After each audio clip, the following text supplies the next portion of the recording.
Y no solamente en nuestros servicios, sino a nivel local, podría decir, porque en esta época nadie está feliz con su vida y todo el mundo quiere matarse. Pero la gente no sabe ni matarse, entonces elige los peores modos para morir. Y uno de estos es la intoxicación por órgano fosforado. ¿Dónde hay órgano fosforado? ¿Qué es un órgano fosforado? Alcalino, no, no es un álcalis. Y eso van a ver en gastro seguro, lesiones por álcalis, ¿no es? Y ese tipo de mamadas. ¿Pero qué es un órgano fosforado? ¿Alguna vez han escuchado? ¿No? ¿Nunca? ¿Jamás? ¿Qué es un órgano fosforado? La pregunta básica. Con Yuri. ¿Idea? ¿Nadie? ¿En serio? ¿Nunca se han preguntado si es un órgano fosforado? Órgano fosforado es el famoso raticida. Por eso les digo, yo les digo en este mes, por ejemplo, que ha pasado, por lo menos hemos tenido 5 intentos autolíticos, o sea, intentos de suicidio por órganos fosforados. Entonces la prevalencia de este tipo de pacientes y casos es demasiado alta. Entonces saber el manejo oportuno, clínica, síntomas en urgencias es vital. Porque si no sabe manejar este tipo de pacientes, los pacientes se deterioran y fallecen rápidamente. En fin. Como les decía, los compuestos de uso como tal, se usa obviamente, está dirigido para uso agrícola, uso doméstico. En un tiempo se lo ha usado como un arma biológica junto al anthrax, etcétera y demás. Pero lastimosamente en nuestra coyuntura, en nuestro medio, ¿alguna vez han visto en la calle? Ustedes van allá por la Max Paredes, zonas comerciales, y venden en cada esquina. O sea, no tiene un uso restricto. O sea, cualquiera puede agarrar y puede comprar. Entonces la gente que hace compra libre albedrío, suponiendo que tiene alguna plaga, pero agarra que hace el uso de intento de suicidio como tal. Entonces el tratamiento oportuno, como les decía, vamos a ver acá, es muy importante. Son los órganos fosforados los más importantes en el sentido de que van a afectar netamente a lo que es el sistema nervioso central. Por eso ese paciente les puede traer mucha confusión si es que no saben diferenciar qué tipo de intoxicación es. Porque viendo un poquito más adelante la clínica, vamos a ver que hay intoxicaciones leves, moderadas, graves, etcétera y demás. Y de acuerdo a eso, el Glasgow del paciente va a variar bastante. Entonces yo, a ver, como preámbulo, les doy un ejemplo muy básico. Nos va a echar un paciente con un Glasgow menor a 11, 10. El paciente te va a decir que ha consumido. La mayor parte de las veces estos pacientes son traídos por familiares, o por bomberos, o por X y Z persona. Entonces, tú estás ante ese paciente en emergencia y tú tienes que tener el tino suficiente para saber qué tipo de intoxicación es. Puede ser un órgano fosforado, puede ser benzodiazepinas, puede ser cocaína, puede ser marihuana, puede ser un montón de cosas, etc. Y aquí vamos a tratar de diferenciar un poquito cuál es la característica clínica y demás de este tipo de agentes como tal. El metilcarbámico, dimetilcarbámico es un poquito bioquímico y demás. Órganos fosforados, el ecotiolfato y el faratión son dos componentes básicos que van a manejar los órganos fosforados, ¿no? Aquí está el metilfaratión y el faratión, que son dos componentes, obviamente es una tabla referencial, y estas son las dosis, toxicidades de acuerdo miligramos kilogramo. Uno a veces puede agarrar el paquete, realmente viene en polvo la mayor parte de las veces, y ¿qué hace la gente? Agarra y lo diluye, ¿no? Lo diluye y agarra y se clava. Por eso una de las preguntas básicas que nosotros vamos a hacer en emergencia, si es que nuestro paciente tuviera que si el estado de conciencia todavía un poco conservado, es ¿cuánto ha tomado de este componente? Porque como les digo, ha habido gente que es muy valiente, o no sé si el otro lado del extremo es cobarde, que agarra y no sé, en un vaso todo un sobre. Yo les pregunto a ustedes, según esto, miligramos, kilogramo, ¿influirá cuánto tomas? Obvio, ¿no? Es un veneno. Entonces mucho depende de la clínica. La clínica se va a presentar mucho de acuerdo al grado de toxicidad y a la cantidad que ustedes, ojalá que nunca lo hagan, o al grado de que un paciente pueda consumir este tipo de componentes. Entonces, en la toxicinética vamos a ver que hay 3 vías principales para la absorción de este tipo de componente. La principal es la vía digestiva en cuanto a toxicidad, pero también existe otra vía que es la cutánea transdérmica. Si bien, como se había mencionado previamente, se utiliza también como plaguicidas. Los fosforados junto a los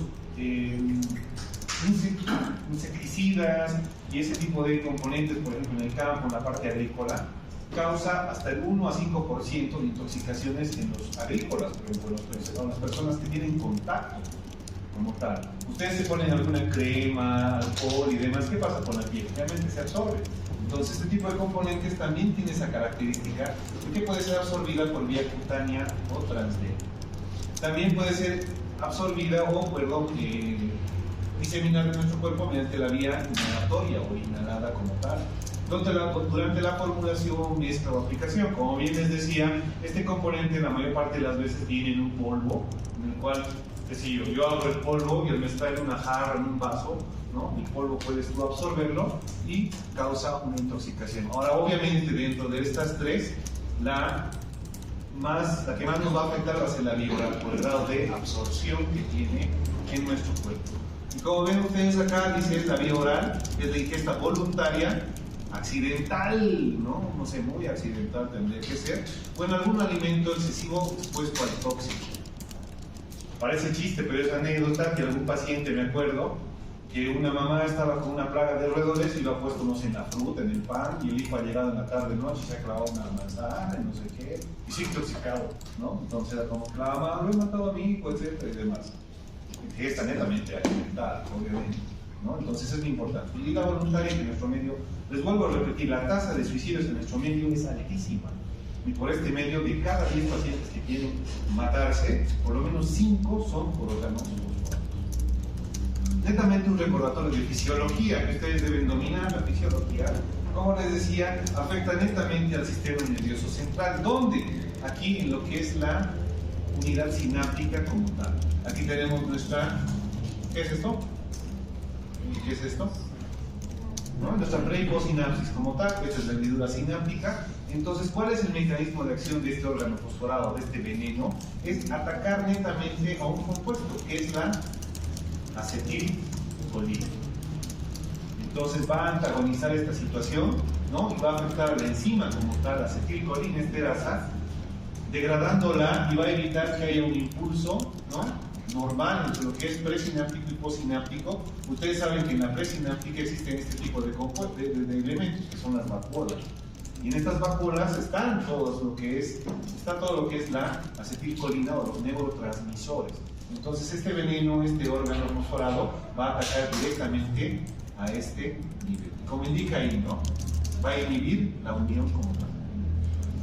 Este es un cuadro muy bonito, muy resumido, de cómo vamos a ver, ya adentrándonos un poco en la clínica como tal, vamos a ver que va a tener afectación netamente en el sistema nervioso autónomo como en el sistema nervioso central. En resumidas palabras, va a afectar lo que es parte del parasimpático y del simpático como tal. Los que han llevado neuro ya saben, ¿no? Alguna vez, la mayoría lleva neuro, ¿cierto?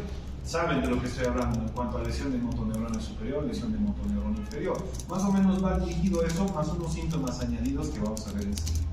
Como un pequeño resumen, podemos ver que a nivel parasimpático, ustedes van a ver que hay órganos efectores u órganos diana. En estos órganos diana, nosotros vamos a ver después que tenemos que centrarnos para la clínica de nuestro paciente. Porque como bien les decía, tal vez a veces no vamos a poder saber de primera intención qué tipo de compuesto o qué tipo de elemento estamos enfrentándonos. Ha habido muchos casos de algunos pacientes que, por ejemplo, han sospechado de una intoxicación por órgano fosforado, ¿no?, pero al final era con benzodiazepinas y entonces han hecho el manejo equivocado.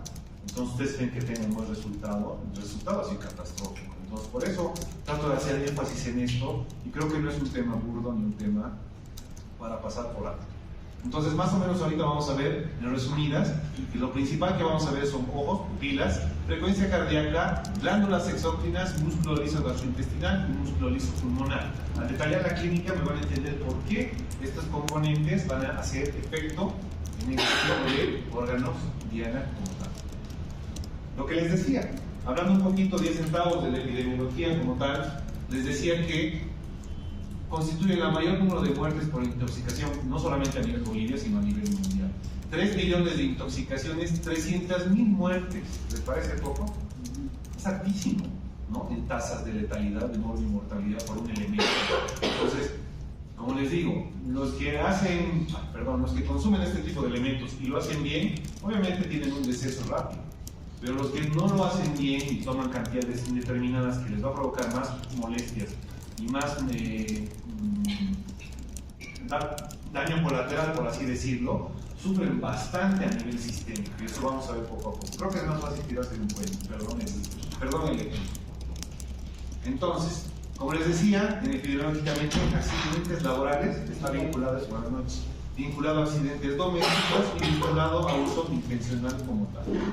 Ahora, hablando netamente del grado de toxicidad, como les decía, va a ser variable dependiendo a la gente involucrada, pero sobre todo a la cantidad. Y hablamos netamente aquí de una dosis letal. Se va a clasificar, obviamente, en una sustancia extremadamente peligrosa a ligeramente peligrosa, de acuerdo a la dosis que ustedes podrían consumir. Para los que no quieren estudiar medicina, ya saben. Características farmacocinéticas y farmacodinámicas de este tipo de elementos. ¿Qué podemos ver? Altamente liposoluble. ¿Qué les viene a la mente cuando se dice altamente liposoluble? Porque hay elementos, y esto en biología han debido ver, que hay elementos hidrosolubles y elementos liposolubles. ¿Qué les viene a la mente con liposolubles? Grasa rápidamente las membranas. A través, como hemos visto que una de las vías es la membrana transdérmica, no solamente es una vía de absorción, sino que también es una zona de depósito del elemento. Por eso vamos a ver ciertos síndromes y complicaciones de la clínica que van a estar relacionadas a la liposolubilidad de este elemento como tal. Aquí, como dice acá, miren, ¿no? La movilizzación del órgano fosforado depositado en el tejido graso puede determinar la reintoxicación del paciente. Yo puedo hacer un buen manejo de inicio, en emergencias lo puedo sacar del cuadro agudo de la intoxicación, pero eso no va a conllevar a que el paciente pueda tener un grado de reintoxicación, porque sabemos ahora que es un elemento liposoluble. Por eso les pregunto aquí rápidamente, haciendo un adelanto, este paciente no va a poder ser manejado de manera ambulatoria, va a tener que ser sí o sí manejado de manera hospitalaria. Es muy importante. Elementos que van a influir la absorción, la farmacocinética, el depósito de estos elementos, ¿no? Van a tener que ver mucho con la masa grasa que tiene cada paciente. No va a ser lo mismo que se intoxique un flaquito a un gordito, va a ser bien complicado. Obviamente tiene más tasa de incidencia que haga una reintoxicación por reexposición del elemento como tal. Este es un cuadrito más o menos resumido, para que después lo vean, lo repasen, sobre qué es lo que debemos ver en cuanto a lo que es el mecanismo de toxicidad y lo que provoca a nivel de la sinapsis y de los receptores a nivel del sistema nervioso central como periférico como tal. No voy a subir las diapositivas, que igual están sacando fotos que jamás van a lograr. Yo estoy seguro. Entonces, ¿qué vamos? Elementos de mal pronóstico. Como les decía, si va a depender de una dosis tóxica y si va a depender de la cantidad que el paciente en este caso consuma, vamos a ver que la mortalidad estimada en un caso es de 10 a 20%. Para mí eso es alto, porque eso me quiere decir que de cada 10 pacientes que tenga de este tipo, 12 me pueden morir. Entonces tengo que tener la pericia correspondiente y el manejo rápido y adecuado para que estos 2 pacientes no se me vayan a morir, ¿no? Y aquí es alteración de dolor, perdón por la idea. Entonces, ya entrando un poquito a la par de lo que es vías de intoxicación, tenemos que ver que en la farmacocinética, como en la farmacología les han enseñado bien o mal, todos los elementos, todos los fármacos, por dónde se metabolizan a nivel hepático, por dónde se excretan a nivel renal, ¿no? Entonces, cuando vayamos a abordar en el diagnóstico, que esto en nuestro medio casi no existe, pero es bueno que lo sepan, tenemos que ver siempre metabolitos en orina, dosificación plasmática y depósitos en tejidos por biopsia. Se los muestro esto porque es lo correcto que deberíamos hacer en este tipo de pacientes.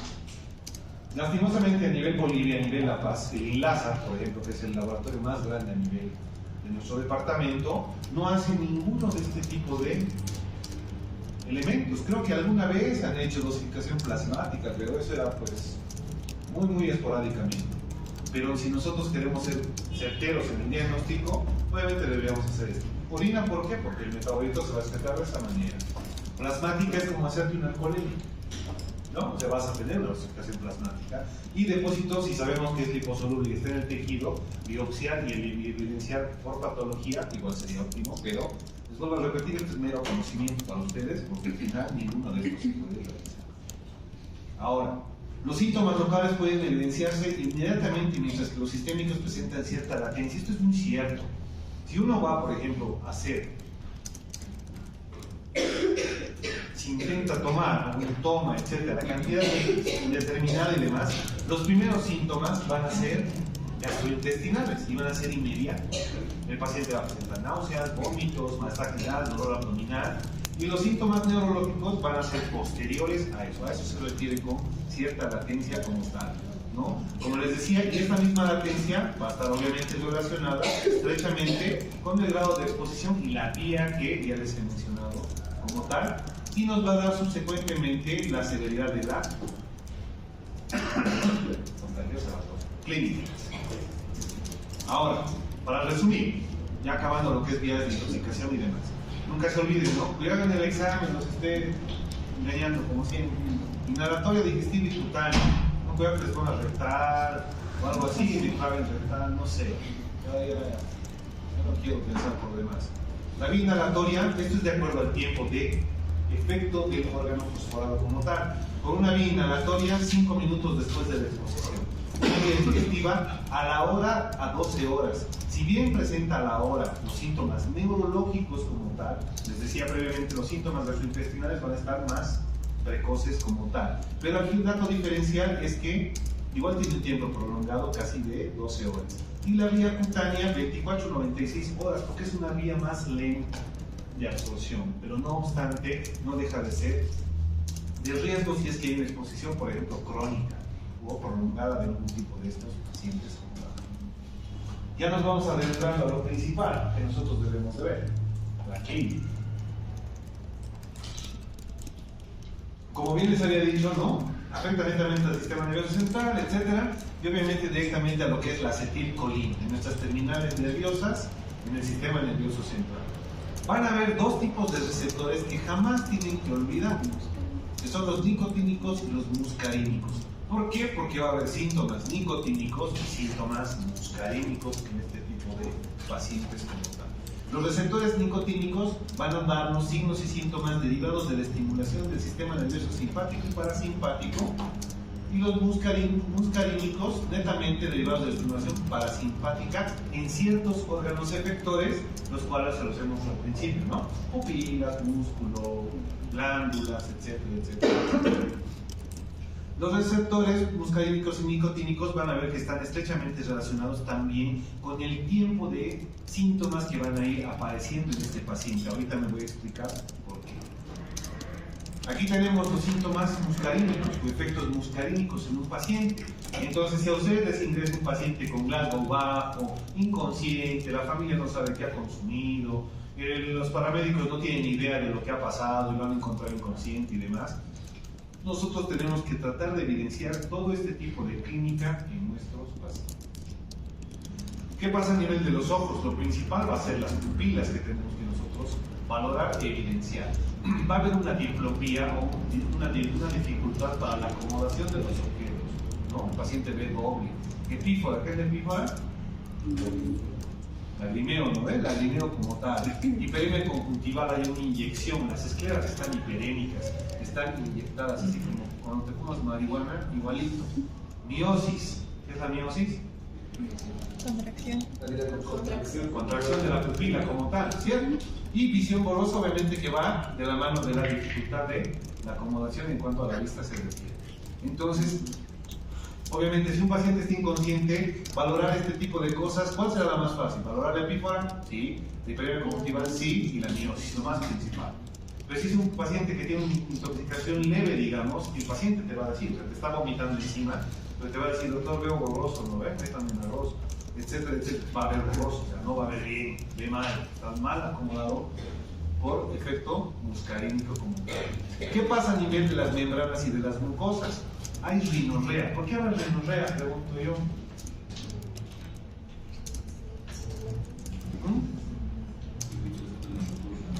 Fuera de la irritación de la mucosa, nosotros tenemos un sistema granular muy amplio en todo el cuerpo. Entonces, como hemos visto, va a afectar netamente a las glándulas. Entonces vas a empezar a moquear como cuando llevas en tu parcial, ¿no? Es lo mismo. Empiezas así, que es una rinorrea muy compleja. Hiperemia, ¿qué se refiere con hiperemia? Si bien tenemos acá una hiperemia conjuntival, ubica la conjuntiva, ¿no? Las conjuntivas tarsales están rojas, hiperémicas. Lo mismo pasa en la piel. A veces puede pasar en la piel o en las mucosas, cavidades bucales y demás. Vamos a lo que es pulmones, vía respiratoria. ¿Qué va a pasar? Broncorrea. ¿Tenemos glándulas a nivel pulmonar o no? Que provocan moco. Ocurre un fenómeno o un síndrome de hiperreacción bronquial, lo cual va a llevar a un proceso inflamatorio y una hipersecreción de moco. Entonces este paciente empieza con broncorrea. ¿Qué es broncorrea? En la expectoración, ¿no? Flemas, saliva, flemas, etcétera, etcétera. ¿Por qué habrá cianosis? Porque obviamente si hay un proceso de broncorrea y un proceso de aumento de secreciones y demás, todo nuestro intercambio fisiológico de gases, de oxígeno, etcétera y demás va a estar totalmente alterado. Entonces, subsecuentemente, si mi paciente va a hacer cianosis, yo sé que en mi clínica, en signos vitales, por ejemplo, yo tengo que valorar ¿qué? Saturación de oxígeno. Estos pacientes se van a desaturar, no van a saturar bajo, es muy importante. Disnea, que obviamente va a haber subsecuente, porque la broncorrea también es un fenómeno de qué tipo? Obstructivo, ¿no? Algunos están resfriados de aquí la anterior semana, medio justo resfriado, y anda con flema, dificulta la respiración. Cuando tienen congestión es lo mismo, ¿no? Es lo mismo de este tipo de pacientes. Dolor torácico, que ahorita voy a explicar por qué en la parte cardiovascular, ¿no? Y obviamente la tos, netamente como mecanismo de defensa del reflejo, ¿no? Más que todo como. A nivel de tracto digestivo, ¿qué vamos a ver? Anorexia, no creo que te quieras clavar una hamburguesa ese rato, ¿no? Vas a tener pérdida de apetito, vas a tener totalmente déficit, no quieres saber de nada ni beber agua, no quieres nada. Ahorita se me está anoréxico, no quieres nada, como tal. Va a haber cólico, dolor abdominal, porque como habíamos visto en los órganos receptores y efectores, va a alterar netamente la musculatura lisa intestinal, que va a provocar secundariamente ¿qué? Diarrea. Pero esto obviamente va a ir muy de la mano del grado de intoxicación que tenga su paciente.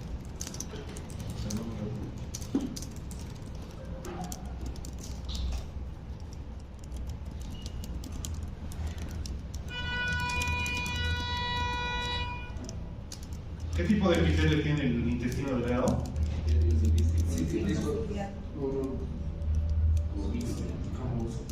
Cilíndrico, escamoso. ¿Quién ha dicho escamoso? ¿Vos has dicho Luis? Cilíndrico, ciliado, ¿no? ¿Y tenemos glándulas en el intestino? Hay bastantes glándulas, ¿no? Entonces, por eso igual hay un fenómeno inflamatorio y subsecuentemente te va a dar una diarrea. Fisiopatológicamente, para no romperles las guindas, va a ser una diarrea de tipo osmótica, ¿no? De mala absorción por lo tanto.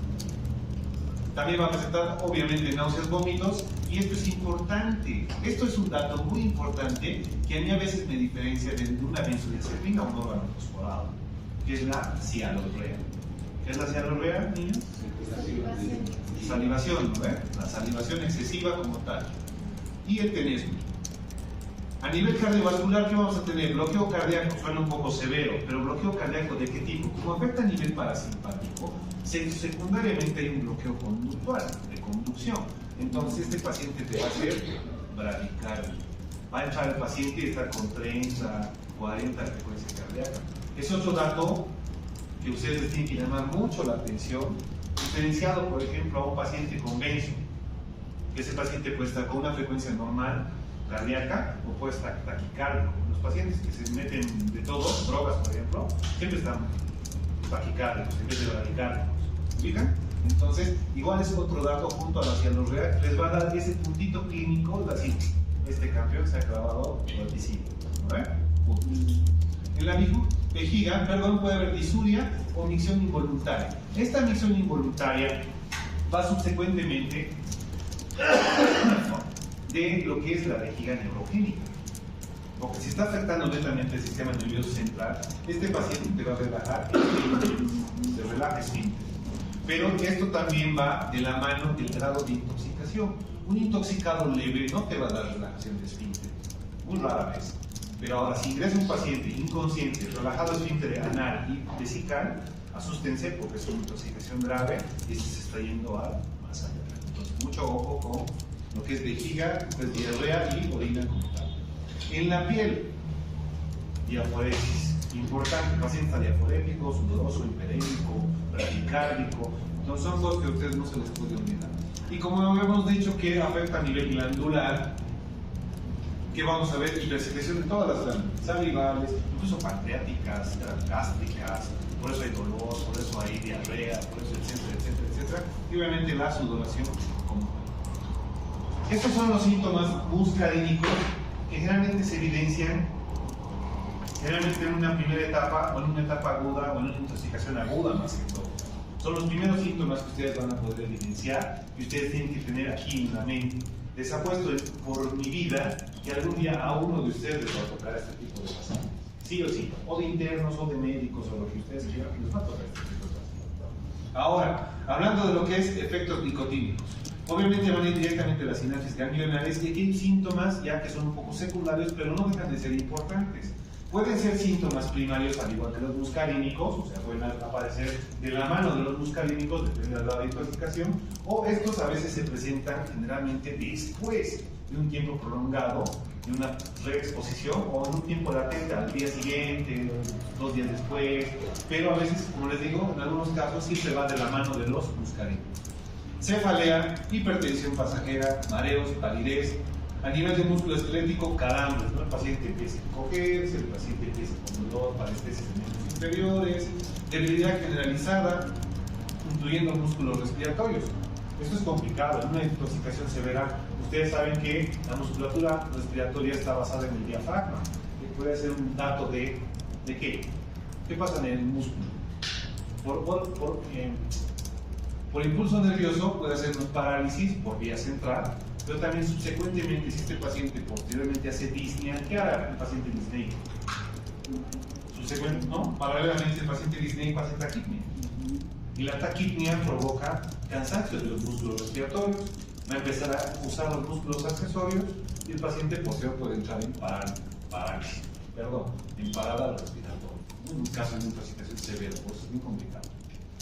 Mialgias y parálisis flácida. A nivel general, un breve resumen como tal, que hay varios síntomas que hemos ido revisando. Estos síntomas ya son un poquito ya secuelas, vamos a ver que posteriormente igual hay secuelas. No es nomás matarse con esta vaina, chicos. No hay muchos pacientes que quedan muy secuelados. No solamente en la esfera fisiológica, sino también en la esfera psicológica, incluso psiquiátrica. Entonces es bien complicada esa situación, ¿no? Depresión, perturbación mental, trastornos del sueño, insomnio crónico, etcétera, etcétera, etcétera, etcétera. Ahora, esto es algo que yo quiero que se memoricen bien. Si bien les he dado ya los síntomas que ustedes van a tratar de evidenciar en este tipo de pacientes, nosotros vamos a tratar de encontrar estos 3 síndromes en estos casos con estos pacientes. Un síndrome de intoxicación aguda, o se lo llama también síndrome colinérgico, como tal, un síndrome intermedio y un síndrome tardío se llama, o de neurotoxicidad tardía o retardada. Vamos a ir indagando poco a poco, paso a paso, la vamos a ver. Una intoxicación aguda determina un síndrome colinérgico, como les decía, con síntomas y signos muscarínicos y nicotínicos que ya les he mencionado y ya están en su mente, ¿no? Y tienen que tenerlo bien en cuenta. Incluye un grado variable de alteración del nivel de conciencia, obviamente esto depende del grado de intoxicación, cuánto del elemento ha podido consumir, ¿no? Y va de acuerdo asociado o más la debilidad muscular y actividad secretora excesiva. Netamente este párrafo es indicativo del dato de severidad o de gravedad. Las voy a sacar si siguen charlando. Clínica. Como les decía, hay una intoxicación leve, moderada y severa. Ese es también otro tipo. No es una clasificación adyacente, no es una clasificación accesoria, todo lo que quieran, pero esto es de acuerdo a la clínica. Van a ver que se van a ir aumentando los síntomas. Vamos a simular con 3 tipos de pacientes. El primer paciente nos va a llegar con una intoxicación leve, ¿Ok? Espero que me sigan. Va a presentar debilidad, cefalea, mareo, visión borrosa y todo lo que está mencionado acá.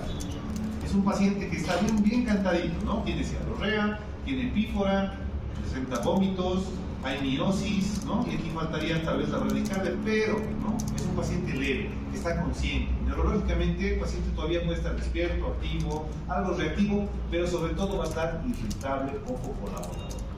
Ahora vamos a otro paciente. Un paciente que nos llega con una clínica de intoxicación moderada. En Derivia tenemos los mismos síntomas que hemos mencionado, ¿cierto? Pero ¿qué se va a añadir? Puede haber debilidad generalizada, puede haber nistagmus. ¿Qué es el nistagmus? Movimientos involuntarios. ¿No? Involuntarios de los ojos, ¿cierto? ¿No? Después sudoración abdominal, contractura de músculos faciales, temblor de mano, el paciente está temblando, excitación no a la que a ustedes les gusta, sino se refiere al grado de irritabilidad del paciente. El paciente irritable. Si bien el paciente te dice, no, me he tomado 3 vasos o 2 vasos y demás, ya, vos quieres hacer procedimientos con este paciente y el paciente no se deja. El paciente es irritable, no quiere que le coloquen nada, se quiere sacar la sonda. Es terrible este tipo de pacientes, muy irritable de manejar. Por eso en algunos casos, cuando son muy irritables, pero está totalmente controlado y no es contradictorio sedar al paciente, podemos sedarlos un poco.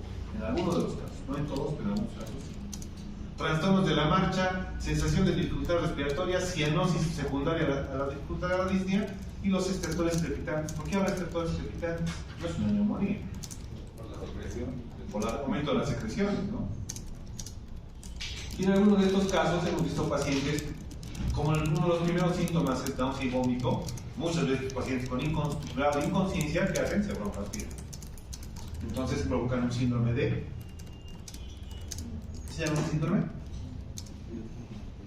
¿Qué? Síndrome de broncoaspiración, el nombre básico, pero tiene un nombre propio. Síndrome de...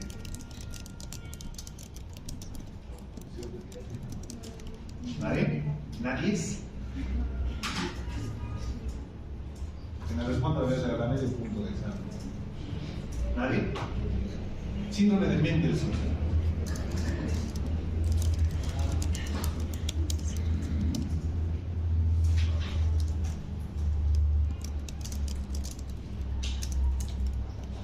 Síndrome de Mendelssohn. Bueno, entonces han visto la diferencia, ¿no? De un paciente con una intoxicación leve a un paciente con intoxicación moderada, sí hay marcada diferencia. Sí van a haber síntomas añadidos y síntomas agregados como tal.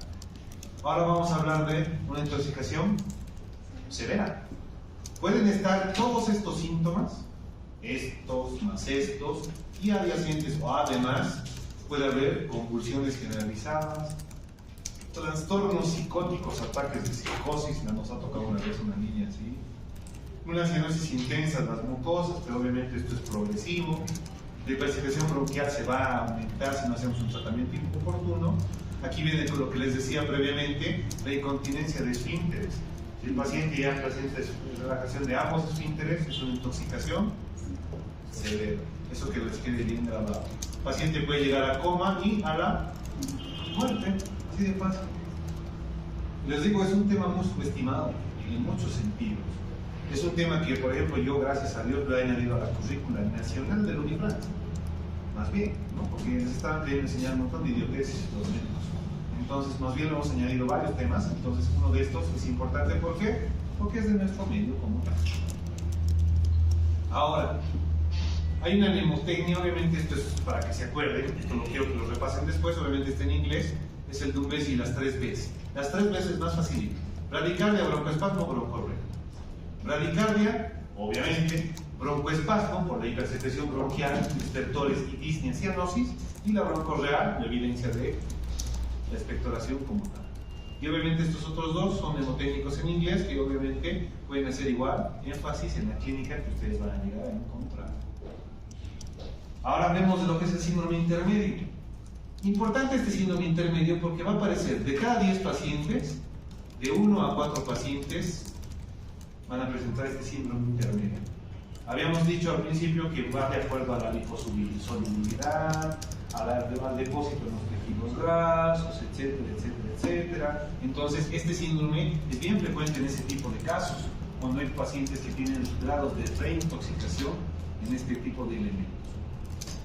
Se caracteriza, esto es muy importante, quiero que lo atiendan, por ausencia de síntomas muscarínicos. Este paciente ya no te va a vomitar, ya no te va a hacer diarrea, ya no va a hacer diarrea, no va a tener bradicardia, sino más va a presentar síntomas nicotínicos, como los hemos mostrado. Va a tener más cefalea, más somnolencia, o más insomnio en el otro caso, etcétera, etcétera, ¿no? Vamos a ver que fisiopatológicamente hablando va a haber una inhibición continua de la enzima. Eso quiere decir que el metabolito del órgano fosforado todavía no se llega a excretar en su totalidad y secundariamente sigue inhibiendo la acetilcolinesterasa. Por eso sigue habiendo síntomas aún. Eso es muy importante. Importante el tiempo también. Aparece generalmente 24 a 96 horas después de la intoxicación aguda. ¿Eso qué periodo de días nos da? Nos da un periodo más o menos de 4 días, si se dan cuenta, ¿no? Entonces el paciente tendrá que estar internado, obvio, ¿no? Hay que internar al paciente y tener un grado de vigilancia, un monitoreo continuo de por lo menos 5 días, para ver que no haga un grado de, pues no nos haga un síndrome intermedio y no nos haga un grado de exposición al fármaco, ¿no? Y obviamente en casos donde todo vaya bien y sea muy afortunado el paciente, va a haber una resolución espontánea de los síntomas de 1 a 2 semanas posterior a la intoxicación aguda. ¿Qué más? Neuropatía retardada o síndrome tardío como tal. Aparece de 7 a 14 días luego de la exposición. Esto es algo un poquito más de control.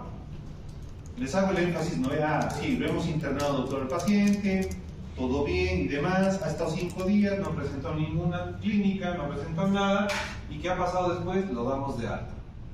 Y posterior a la alta, ¿qué debemos de hacer? Por lo menos un control a la semana, para ver si no presenta algún tipo de clínica secundaria a la intoxicación. 7 a 14 días, miren, la ventana se abre más, ¿no? Entonces tenemos de 1 a 2 semanas para ver que todavía no haya o haya síntomas como tal.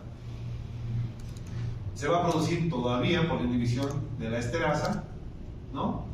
A nivel de lo que es las hendiduras y demás. El mismo fenómeno fisiopatológico no influye, no hay ningún cambio, perdón, ¿no? Obviamente en este tipo de casos sí estaría indicada la biopsia, por ejemplo, cosa que no se va a poder realizar, incluso solamente de nervios, porque este tipo de complicaciones, vamos a ver que existen más neuropatías periféricas como daño colateral. Va a haber temblor prolongado, va a haber parestesias prolongadas, hipoestesias en algunos pacientes, calambres, todo lo que quiera estar relacionado a ese tipo de nervios periféricos. Salud. Ahora, en la esfera neurológica, como les digo, no solamente es clavarse un órgano fosforado y después a la semana tu chico va a volver, tu chica, ¿no? Vas a tener daños muy severos que pueden durar desde semanas a años. Yo cuando era interno, nos ha tocado una jovencita de 17 años que tenía una intoxicación severa que ha llegado a terapia intensiva, porque se habrá aspirado, etcétera, etcétera, etcétera. La paciente ha salido después de 2 semanas de terapia, de piso, etcétera y demás. Aparentaba metabólicamente, fisiológicamente estar estable, y lo estaba, pero mentalmente era otra persona. Se han hecho valoraciones por psicología, por psiquiatría, y esa pobre niña de 17, a los 2-3 meses estaba internada en el San Juan de Dios en el psiquiatra, porque tenía ataques de ansiedad y tenía ataques psicóticos. Entonces, por eso les digo, tiene un daño colateral muy severo, ¿no? Entonces, por favor, piénsenlo bien, ustedes están en la etapa de, ¿no? Les da ansiedad todo y se quieren matar. Cuidado. Complicaciones cardíacas, quiero hacer un énfasis obviamente mucho en esto, porque quiero que se acuerden de esta parte, porque el tratamiento éxito va a estar a la mano de todo lo que es la parte cardiovascular como tal. ¿Qué debemos evitar? Las bradicardias como tal, y incluso a veces hay bradiarritmias, y lo que es la isquemia secundaria a una bradicardia o una hipoperfusión como tal. Complicaciones tardías que van de la mano del síndrome tardío, ¿no? Puede haber hiperglicemia y glucosuria, porque a veces hay un daño tan severo a nivel glandular, por ejemplo, a nivel pancreático, por ejemplo, que nos puede provocar eso. Hay un daño metabólico ácido base que dice ocasionalmente que nos puede presentar hipocalemia, por eso su paciente va a estar netamente contracturado, con parestesias, con calambres, entonces todo tiene que estar relacionado también con eso. Leucocitosis que no tiene una explicación, para mí más que leucocitosis habría más que todo monocitosis o callados, que se da en casos de infecciones, procesos metabólicos de la sangre que son de larga data, ¿no? Crónicos, no es agudo. Y lo que les decía, la hiperemia C. Ahora, ¿cómo vamos a hacer el diagnóstico? Ya tenemos todo el material, ya tenemos todos los datos, tenemos toda la vía de absorción, tenemos todo lo que es la clínica, la toxicidad, los síntomas. El diagnóstico netamente en nuestro medio, ya les he dicho que no hay laboratorio, entonces tiene que ser clínico, no hay más.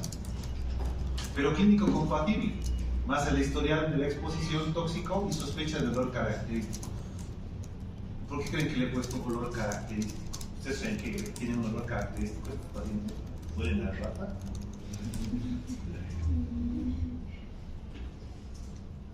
Algún día cuando ustedes vean y hagan un lavado gástrico, que es la indicación que les voy a demostrar después, cuando sacan ese contenido gástrico con el órgano fosforado, tiene un olor bien característico, peculiar, como pimienta. Ese es el olor característico, ¿no? Como que tuvieras que ir a tragar un ceviche, ¿no? Algo así, más o menos así. Ese olor medio característico, medio raro, agrio, sin efecto, así, ¿no? Y algo bien importante que quiero que se graben en la mente es este test de atropina que nosotros vamos a realizar. ¿Por qué usaría atropina? Les pregunto. ¿Alguna mente que me diga, por favor, por qué usaría atropina en este caso? Una escuela ahora, en la actualidad, les hablo 2024. Hay una escuela, por ejemplo, de internistas que agarra y dice, no, ya no se usa atropina, es una vergüenza el que usa atropina.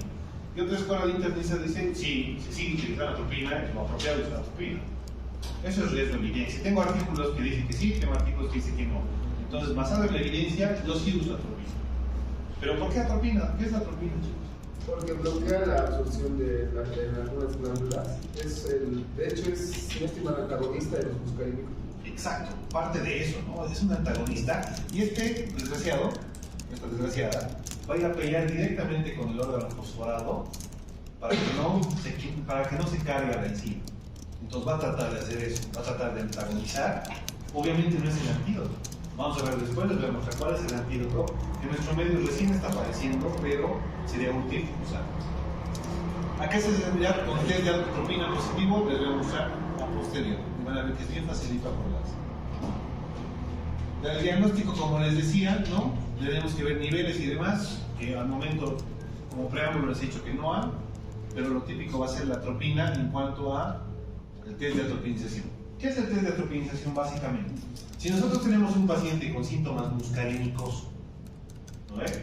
Diarrea, bradicardia, y ustedes van y le clavan una atropina, 1 miligramo de atropina, ¿qué creen que va a hacer la atropina en el cuerpo? Obviamente fuera de antagonizar. Estoy hablando de síntomas. ¿Qué va a hacer? Va a tratar de hacer todo lo opuesto de los síntomas que ustedes van a ver en el paciente. Tu paciente bradicárdico se va a volver taquicárdico o le va a elevar la frecuencia cardíaca. No hace generalmente la primera, no hace taquicárdico, pero hace eleva la frecuencia cardíaca. Si tu paciente tiene cialorrea, a tu paciente lo va a volver con serostomía. Va a quitar toda la salivación. Si tu paciente tiene broncorrea, va a cortar la broncorrea, tal vez no en su totalidad, pero sí parcialmente. Importante, si tu paciente está diaforético, tu paciente no frío, tu paciente te va a hacer serosdermia, serostomía, ¿no? Va a ser boca seca, piel seca, aumenta la frecuencia cardíaca y a nivel pupilar, ¿qué hará? Posiblemente. Y es lo que lo vamos a ver ahora. Entonces va a ser siempre lo contrario. Ahora, ¿por qué? Doctor, ¿pero por qué test de atropinización? O sea, yo sé que la atropina se usa. Les vuelvo al ejemplo principal, o al primer ejemplo que les he dicho. ¿Qué tal si no saben a qué o con qué elemento se intoxicaron?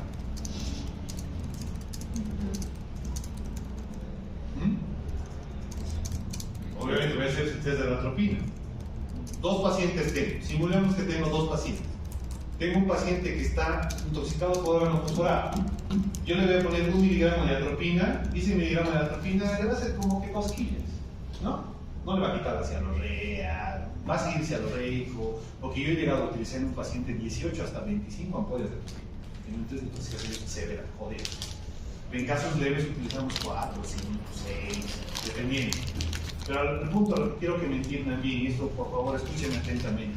Ese paciente con órgano fosforado debe empezar a hacer regresión de los síntomas paulatinamente. Pero ¿qué tal si tengo un paciente con benzodiazepinas? No sabes qué se ha tomado. Y llega casi con las mismas características. No, doctora, vomitar, estaba como así, espuma, bla, bla, bla, te recorta la familia. Y vos haces un test de atropinización. A ver qué puede analizar, ¿no? Vos le clavas una atropina, ese ratito se pone el rubicundo, ese ratito se pone Serotel, Serotania, ese test de atropina es positivo.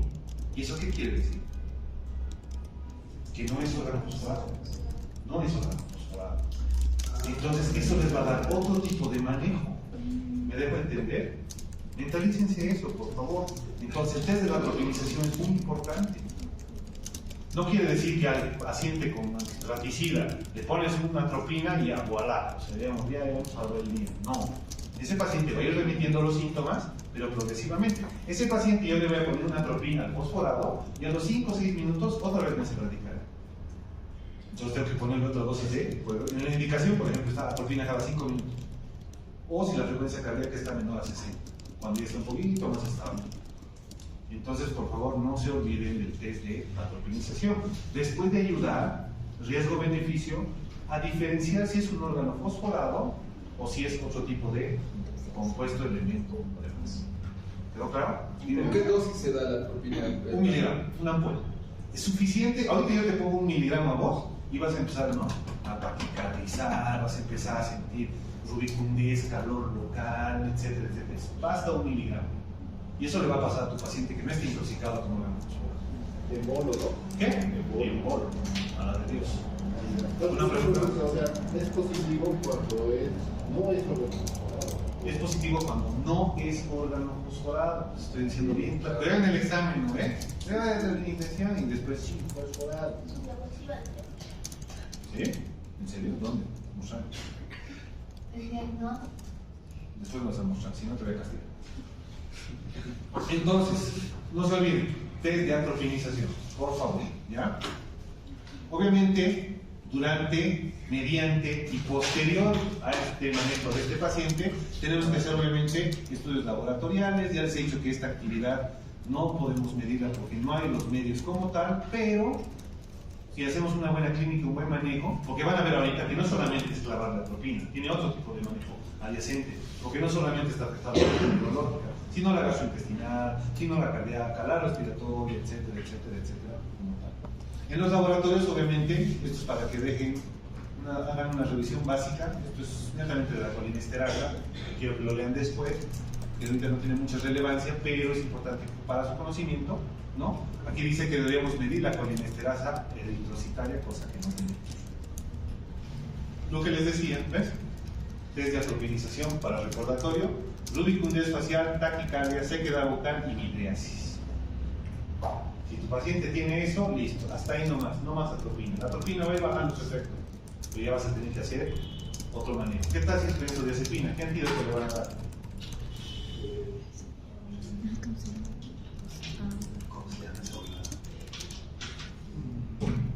¿No? ¿Nadie? Mierda, que son coñas.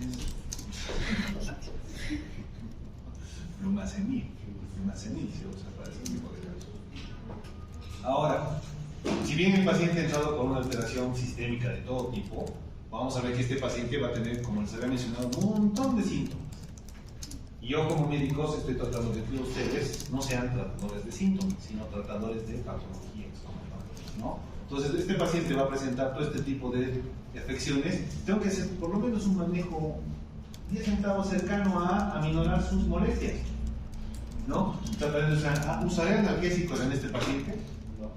¿No? ¿Por qué no? Pero si le duele.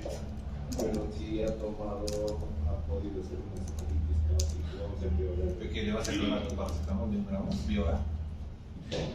O algo tienes viendo venosa, ¿no? Claro, entonces puedes usar la vía endovenosa y demás. Ahorita vamos a ver el manejo. Esto solamente es los síntomas vinculados como tal. La verdad del cuadro ya les he dicho, independientemente al grado de la ingesta, que obviamente van a ir remitiendo a medida que la colinesterasa vaya reconstituyéndose en el sistema nervioso central. Entramos a lo grosso, ya para finalizar, casi finalizar, el tratamiento. ¿Por qué dice en la primera descontaminación del paciente? ¿A qué se refiere con eso? Efectuar la valoración. Parte de lavado gástrico, pero antes del lavado gástrico. Lo primero que tiene que venirse a la mente es la vía de absorción. Cutáneo. ¿Qué tal si es cutáneo? Que lavarlo. ¿No ves? ¿Qué hay que hacer? Claro, Hay que, acuérdense siempre, hay que exponer al paciente, ¿no? ¿No han visto Rambo? ¿Uno? No, son muy niños, a ver. ¿Cómo lo bañan, no ves? Con manguera. Debería ser lo ideal. ¿Por qué les digo esto? Porque he tenido enfermeras que se han intoxicado por tocar al paciente con la ropa. Porque a veces no siempre es vía, qué sé yo, pesticida o vía cutánea. El paciente puede estar vomitadísimo y el órgano fosforado está ahí. Y si yo no tengo las medidas de bioseguridad, les juro que tenía enfermeras, doctor, como que estoy viendo doble. No, si no lo veo doble, ¿qué hago? Sentate. Estás intoxicado. De verdad, parece chiste, pero sucede. Entonces, a este paciente, como en el ABCD, ¿no ve? En el al paciente lo tiene que peladín. Y obviamente debería hacerle un lavado, baño de esponja, final feliz, no sé, antes de algo, no sé. La cosa es el confort del paciente. ¿Sí? Entonces hay que descontaminar al paciente, a eso se refiere, antes de entrar al lavado gástrico. Obviamente esto es comunicación con el CIA, esto es una guía que he sacado de Europa, pero obviamente nuestro medio es comunicación a todo lo que es área legal. Si es menor de edad se comunica a la FELCB y si es mayor de edad se comunica a la FELCC. En uno es intento de homicidio y en el otro es intento autolítico. Eso es ahora. ¿Ya? La terapia antimuscarínica agresiva tiene que ser con la atropina, como les decía, y obviamente en una intoxicación grave, el grado precoz de convulsiones. ¿Con qué vamos a tratar las convulsiones? Con diazepam, con benzodiazepina, como tal. Y aquí viene el antídoto, que es el grupo de las oxinas. Se las voy a presentar enseguida, que es la pralidoxina. Ahora, indicaciones, lo que más detestan hacer, ¿no? En su examen, o sea, son tan capos para decirme en las prácticas, y en su examen la van a caer, ¿no ves? Ahí la van a caer. Tanto les molesto con indicaciones, por favor. Y no lo hacen. Entonces, ¿qué indicaciones tenemos que ver basado en qué? En preservar, por ejemplo, primero, vía aérea. Restaurar oxigenación. ¿Qué me viene ahí? Oxígeno, ¿no? Ya sea por cánula, ya sea por máscara. Si tenemos cianosis, si tenemos broncorrea, tengo que darle una fuente de oxígeno a ese paciente, obviamente. Establecer una vía endovenosa, vía periférica, obvio, ¿no? Obvio. Descontaminación, lo que les decía, ¿no ve? Utilice agua y jabón. Estómago, lavado gástrico, y aquí viene un factor muy crucial, de los más cruciales, que es el famoso carbón activado. Pregunta: ¿cuánto tiempo tiene que pasar una intoxicación para que mi lavado gástrico sea efectivo? ¿Cuándo creen ustedes? 30 minutos. Les pongo un ejemplo básico, típico. Llega el paciente a la emergencia, 11 de la mañana, la mamá le encuentra, me llamó mi hija a las 10 y creo que estaba tomando algo. Tengo una hora y más o menos, ¿no? Hasta que llega al hospital, hora y media y demás. Mi pregunta es la siguiente: ¿hasta cuánto creen ustedes que es efectivo hacer un lavado gástrico? En la primera hora, ¿algún otro criterio? Es momento de que lance sus ideas. 30 minutos. ¿Qué? 30 minutos, dice por allá. ¿Cómo es aquí el sector femenino?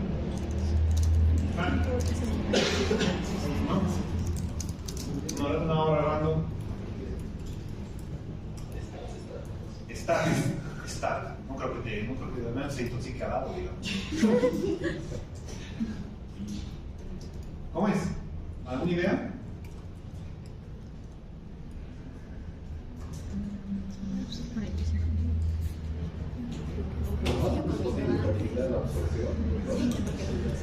Doctor, pero esto es algo muy pensado. Escúchenme, silencio, por favor. Agarra, no sé. Pero doctor, ¿qué me importa? O sea, igual hay que lavar.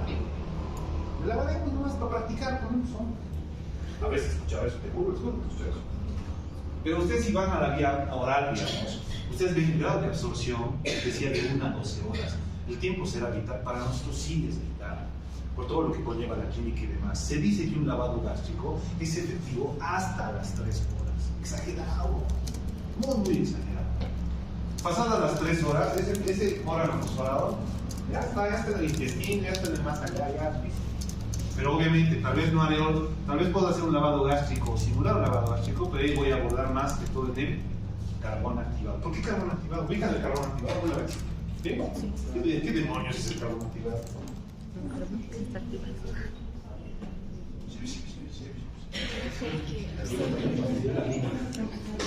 No sé, pero por ejemplo, yo le he leído en algún libro Silencio, su compañero está exponiendo un punto. que A todos, ¿no? ante cualquier intoxicación por un antibiótico, por ejemplo, las aminopecicinas, se le hace un lavado efectuado. Te mencionan, ¿no?, que debemos efectuar un lavado gástrico, la administración de carbono absorbente y evitar los vómitos en el paciente congénito, algo así. Ya, puede ser. Tiene un fundamento, ahorita les voy a explicar, obviamente no nos deja con la duda. ¿Alguien más? ¿Alguna pregunta? ¿Alguna idea?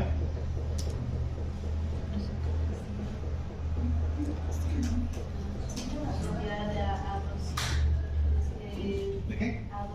¿Adopción? ¿Lo adora? No, o sea, ¿cómo se los moléculas de la sangre se adhieren a la superficie del carbón? ¿De dónde estás viendo? ¿Del Google? ¿Qué es el efecto como tal? Se la resumo. El órgano fosforado, si está circulante por ahí, ¿qué hace el carbón activado? Se va a unir, como dice su compañera Chanchulea, ¿no? Y va a formar una macromolécula. Esta macromolécula no se va a poder absorber a nivel intestinal.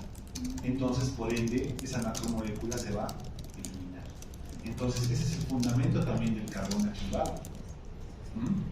Ahora ahorita vamos a ver dosis y demás, porque no es nomás, carbón, porque vienen tabletitas de 250 miligramos. Entonces, van a ver las dosis ponderables, es bien interesante. Entonces, no se olviden, lavado gástrico, un poquito más haciendo énfasis en esto. Ya, ha llegado a la hora de la intoxicación. ¿Con cuánto de líquido o solución voy a lavar? Es la pregunta que todos, como internos, yo como estudiante, como médico, alguna vez me he hecho. 1 litro, dicen por aquí. 15 litros por allá. A ver, sí, a ver. Está bien, 15 litros. ¿Cómo es? Sentido común. Cuando ustedes empiecen a hacer el lavado, ya sea por sonda nasogástrica, que es la vía más pendeja, es la más tarde, ¿verdad? Y hasta que salga cristalino. Exacto, ese es el punto. Porque como les digo, con 15 puedes ir con 2 litros o 3 litros, no con 15. Lo vas a ahogar, se puede pasar. Hay intoxicación hídrica, por si acaso, les contaré. Y entonces, ese precepto es importante, ya sea por sonda nasogástrica, que para mi gusto personal y mi torturador medieval es más bonita la sonda orogástrica, ¿no? Porque tiene mayor calibre, es más rápido ese lavado. Obviamente el líquido tiene que ir aclarando a medida que hagan el lavado. Pero ojo, tiene que tener un fundamento. Yo meto 1000, saco 1000, pero eso va a depender obviamente de la cantidad, de la capacidad de tu estómago. ¿No ven? Yo a veces he visto pacientes inconscientes y le están metiendo 1,5 litros. O sea, ubíquense, ese paciente se va a broncoaspirar, no está pasando todo el líquido al intestino directamente. Entonces el estómago tiene una capacidad, por lo menos 500, 600 cc, 700 máximo, ¿no? Entonces, si meto 500, tendría que sacar casi unos 500. Y así repetir el procedimiento hasta que, por algo es lavado, ¿no? Hasta que el líquido, como su compañero indica, esté claro. Ese es un precepto muy importante. Lo que les hablaba de la descontaminación, ¿no? Ropa, ducha, hay que usar a veces hipoclorito, lavandina, después usar protección, esto más que todo para el personal, los guantes es importante y demás, y obviamente hemos hecho énfasis del lavado gástrico y el carbón activado. Esto es una descontaminación, es un poquito de un resumen básico de acuerdo a la vía que ustedes tienen que ver, lo van a releer, por favor, ¿no? De acuerdo a la vía de la absorción como tal. Lo que habíamos hablado en un preámbulo, la atropina va a ser nuestro mejor aliado en este tipo de pacientes, en este caso, antagoniza los efectos muscarínicos, les he dicho, y van a ir a pelear. Esto es dosis-respuesta, doctor. Puede haber pacientes que van a usar 2 atropinas nada más, o puede haber pacientes que van a usar 15 o 20 atropinas. Eso es independientemente del grado de La intoxicación. atropina es para la clínica, pero no es como tal el No, antídoto. Como no. Como les digo, deberíamos usar un oxima. En este caso es la pralidoxima, pero en nuestro medio no hay. Porque la pralidoxima, vamos a ver más adelante, que es un reconstituyente de la acetilcolinesterasa, de esa enzima que nos está faltando producto de la intoxicación como tal. Entonces la atropina en la clínica aguda sobre todo nos va a salvar. Si el paciente lo ve internar y va a tener atropina cada 15 minutos, es bien bonito, se va espaciando. Atropina cada 5 minutos, ya tu paciente está con 120, bajar un poco. Pues atropina cada 15 minutos, atropina cada 20 minutos, atropina cada media hora, por ejemplo. Y después se deja la indicación atropina si en caso la frecuencia cardíaca está menor a 60. Solo si en caso, si no baja de 60, se corta la atropina y se acabó. Hemos tratado la fase aguda de la intoxicación. Acá está la pralidoxima, lo que su compañero le indicaba. ¿Deberíamos tener este medicamento? Sí. Obviamente la recuperación pronta es más efectiva, es más rápida, sí. Pero lastimosamente no hay. Incluso en la guía europea, aquí dice uso de atropina sola, controversia, dice, porque obviamente ya son más conservadores, porque ya tienen todos estos elementos y es fácil, digamos. Pero nosotros tercermundistas, bolivianos, pobres, ollas, ni modo, o sea, la atropina nomás, ¿no? Lo que tenemos es, trabajamos con lo que hay. Ya van a ver cuando trabajen, van a tener que trabajar con lo que tienen. Si ven mucho Grey's Anatomy y Dr. House, estamos muy alejados de esa manera. Ahora, este es un resumen obviamente de la atropina, dosis de 1 a 5 miligramos IV hasta obtener síntomas de atropinización. Igual tiene que ser un dato para frenarlo, lo que les decía. Si comités de atropinización con una ampolla hacía efecto, pero a la rata, no le va a hacer tal vez con 1, con 2, con 3, pero si mi rata, les decimos rata, no es que mala onda, así les decimos. Si a mi rata agarra y ya tiene síntomas de atropinización, es señal de que yo tengo que ya parar mi atropinización como tal. ¿Ok?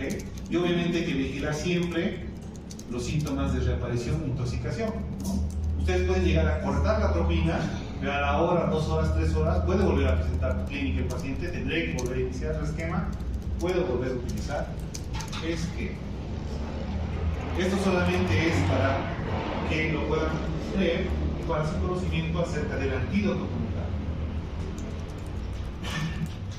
que es el grupo de las oxinas.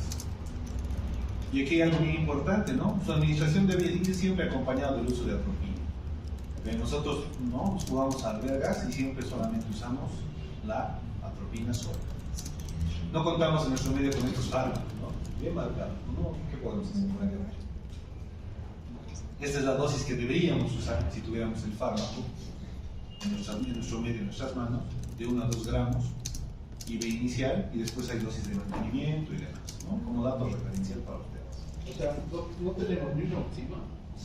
A punta de atropina, ¿no? ¿Quieres andar a la farmacia? No. Lo de pura atropina, ¿no? Pura atropina. O sea, Atropina, carbón activado, atropina, lavado gástrico, carbón activado, IVPs, prokinéticos y catárticos. Eso es lo que usamos. Ese es el esquema que usamos. Dime, Luis. ¿Ya te he respondido? ¿Pero qué era tu pregunta? Dime. O sea, con la atropina no. Sí, a los pueblos, a lo Maribe. No hay de otra. No hay de otra más. Ahora, obviamente ya les he hablado esto de las convulsiones y demás. Obviamente las benzodiazepinas están indicadas en este tipo de pacientes. Este es otro tipo de elementos que son los carbamatos, que van de la mano de los pesticidas. Es igual bueno recalcar, es importante. Igual va a tener síntomas muscarínicos, pero obviamente son de menor importancia. ¿Alguien tiene algún rotulador? ¿Algún marcador que me preste un ratito, por favor? ¿Nadie? ¿No? ¿Nadie puede? Tienen, pues. ¿Por qué escriben en sus baños? Te quiero. Te extraño.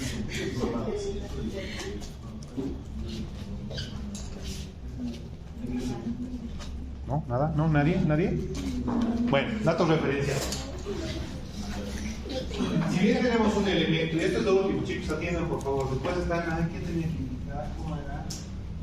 Si bien tenemos ya el manejo básico de la intoxicación como tal, también tenemos que usar fármacos coadyuvantes. ¿A qué se refiere? He ingestado un órgano fosforado, elemento nocivo, tóxico, veneno, todo lo que quiera. ¿Qué ha provocado? ¿No viste? Inflamación casi en todo lugar. ¿Se va a provocar una gastritis? Se va a provocar una gastritis. Entonces tenemos que paliar, obviamente, con IBPs, de preferencia, o H2, en algunos casos también si es que no tienen IBPs. IBPs, omeprazol, pantoprazol, y H2, la ranitidina. Que también aquí su compañero me indicó hace rato, ¿no? Nosotros no tenemos que hacer que el paciente vomite. Para mí mejor si ha vomitado. Obviamente pero tengo que cuidar la broncoaspiración. ¿En qué casos no tiene que vomitar el paciente? En lesión por álcalis. En ese, cuando vean en gastro, ¿no? Ahí tienen que clavarle metronoplamida, ondansetron, lo que quieran. Ya se ha metido líquido de batería, líquido no sé qué, lavandina, lo que ustedes quieran. El paciente ya ha consumido. Entonces, ¿por qué tengo que evitar el vómito? Porque el grado de exposición del elemento y el esófago queda deteriorado. En este caso, no hay esa conducta.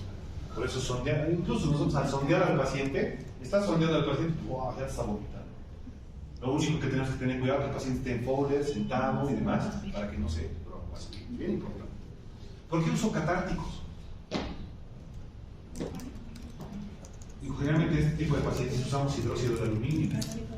¿Por qué? Porque si bien el doctor ya está teniendo diarrea, yo quiero eliminar ese tóxico.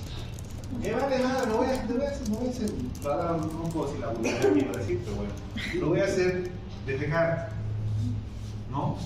Cantidades industriales si puedo. ¿Para qué? Para que elimine el fármaco, el veneno como tal. Y lo que me faltaba, obviamente, indicar era del carbón activado, que generalmente la dosis es de 1 gramo kilogramo. 1 gramo kilogramo, ahí está, fácil, ¿no ve? Porque se les olvide, ¿no? Que hoy del examen, la dosis de un paciente de 60 kilos, ¿cuánto será? 60 gramos. Ahora, ¿de cuánto viene el carbón? 250 miligramos. ¿Cuántas pastillas necesito? Se buguea. Cada gramo es 4 pastillas, ¿no? 6 por 4, 24, 240 tabletas, doctor. 240 tabletas. Y los frasquitos que vienen de así. Puta, doctor, pero le voy a hacer tomar. ¿Cómo le hacen tomar? ¿Cómo administran el carbón activado? ¿Con agua? ¿Qué idea les viene? 240 tabletas, chicos, a un paciente de 60 kilos. ¿Cómo es? ¿Cómo le clavamos esas tabletas? Oral, 240. No, 28, 29. ¿En serio?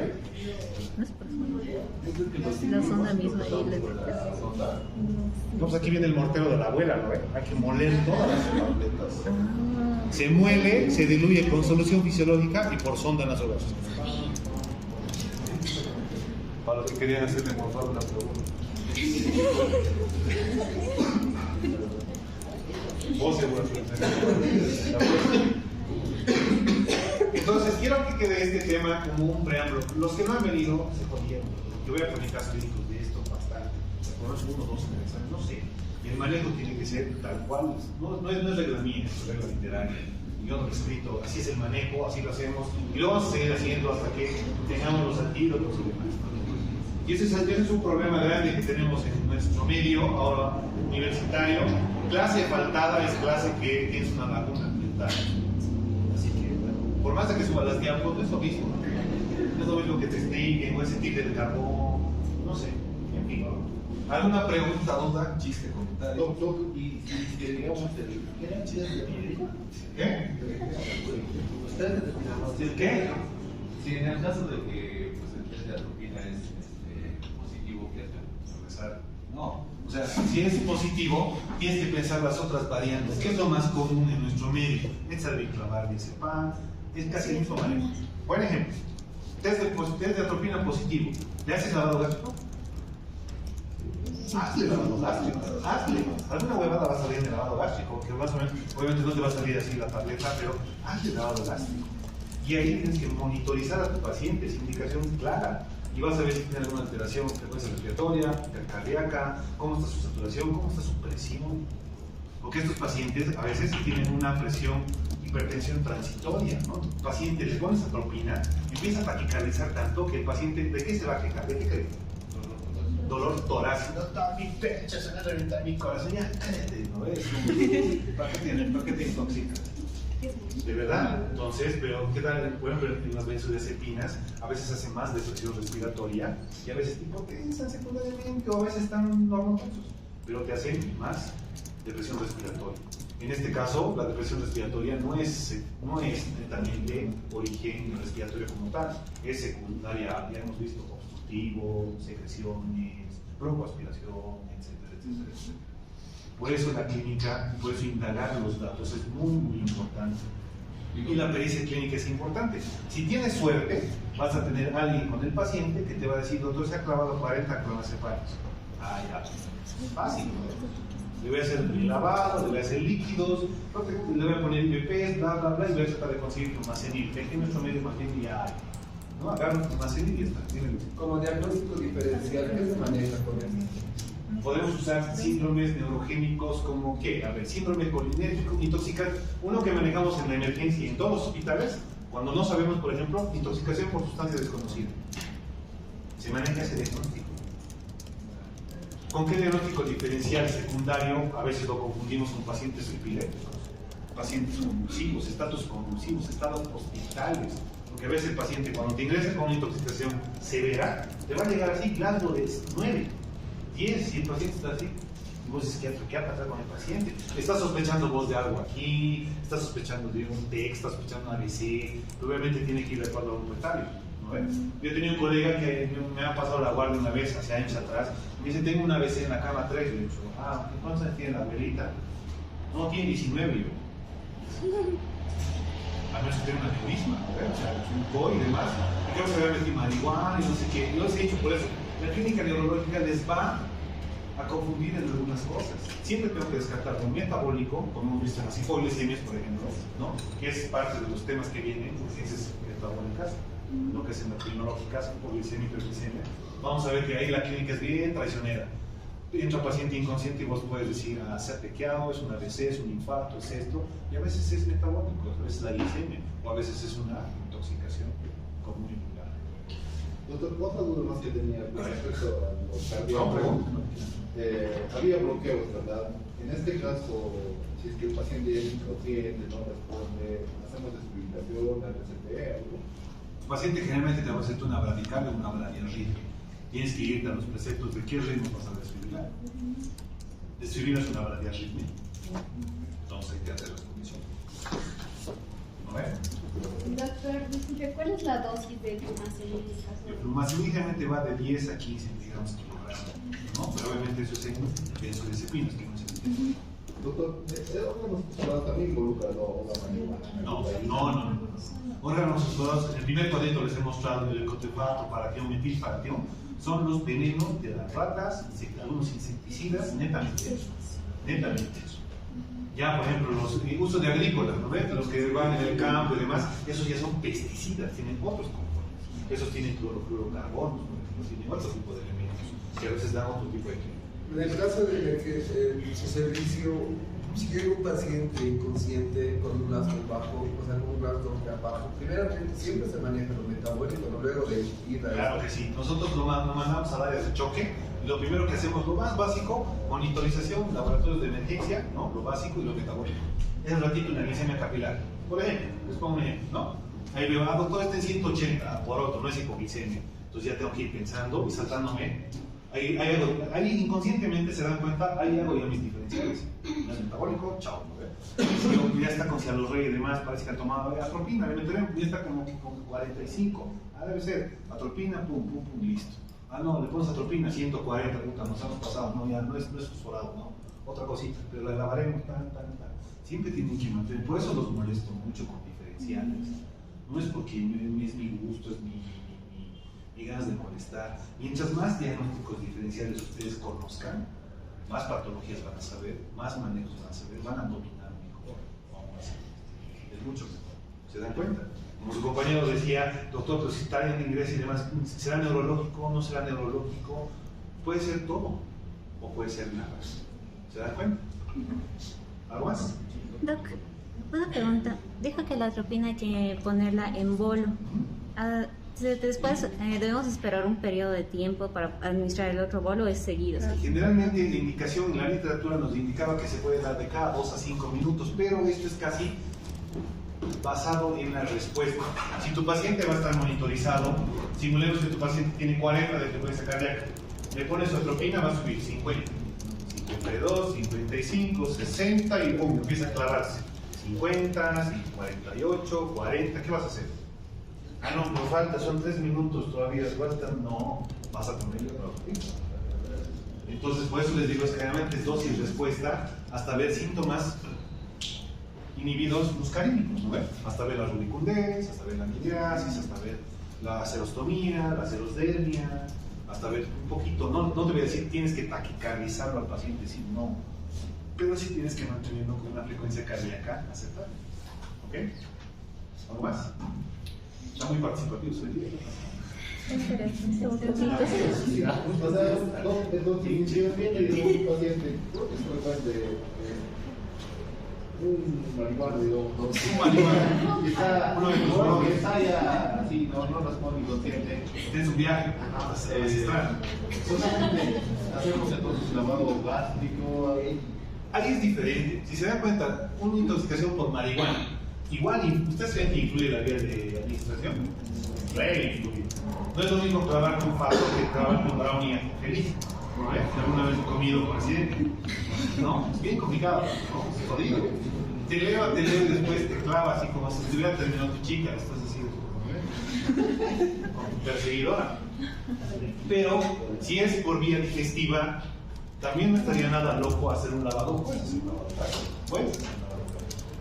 Pues tenemos que ver que cierto tipo de drogas, cómo van a estimular nuestro sistema nervioso central. Por ejemplo, la cocaína. La cocaína, ¿qué hace? Te estimula. Te estimula, te llega a un pico de hiperexcitabilidad y después llega un síndrome o una meseta de depresión. Los que usan constantemente heroína o demás, a la larga, por ejemplo, son bradicárdicos de natrio que mueren de paradas cardíacas súbitas, muertes súbitas, por bloqueos rápidos y demás. Entonces, a veces los pacientes no tienen chance de eso, pero puedes manejarlo como un manejo básico de intoxicación. El grupo que haga intoxicaciones en los protocolos va a ser interesante que nos pongas. Va a ser interesante. ¿Pero hay un antídoto especial así como la aspirina o solo De los opioides como tal, que sí, una naloxona, digamos. Ya, por ejemplo, ¿qué pasa cuando el paciente sale del reco? Sale a recuperación, cuando ustedes han internado y salga de quirófano, ¿han hecho cirugía? ¿Han hecho anestesia? ¿Han ido a prácticas de anestesia? ¿Qué hacen en anestesia? El reco. intubación? No, pues, pero para un paciente con anestesia general, después, ¿qué hace el anestesiólogo? Que se despierte solo, ¿no? Puta, va a tardar 2 días en despertarse. El anestesiólogo le ayuda, ¿no? Con antagonistas, naloxona, etcétera, para que el paciente vuelva a recuperar el estado de conciencia. Entonces, nosotros deberíamos tener que seguir un precepto. Lastimosamente, este tema de intoxicaciones en nuestro medio no es tan adentrado, por eso tampoco tenemos los medios ni los antídotos correspondientes. Por ejemplo, ¿qué tal? Eso nos ha llegado hace el año pasado. Un chiquito que se ha clavado, ni tan chiquito, 12 años que había peleado con su mamá porque le ha quitado su, ¿qué se llama esta huevada? Switch, ¿no? Y se ha clavado 15 paracetamoles. Fuera de una gastritis horrible, ¿no? Sí, intoxicado por paracetamol. ¿Cuál es la dosis tóxica del paracetamol? 4. Ya sabes. Acetilcisteína, N-acetilcisteína, ¿no? ¿Cuál? Bueno, claro, se vas a charlar. ¿Pero de cuánto viene la acetilcisteína? Viene de 50 miligramos. Sí, sí, para perros también.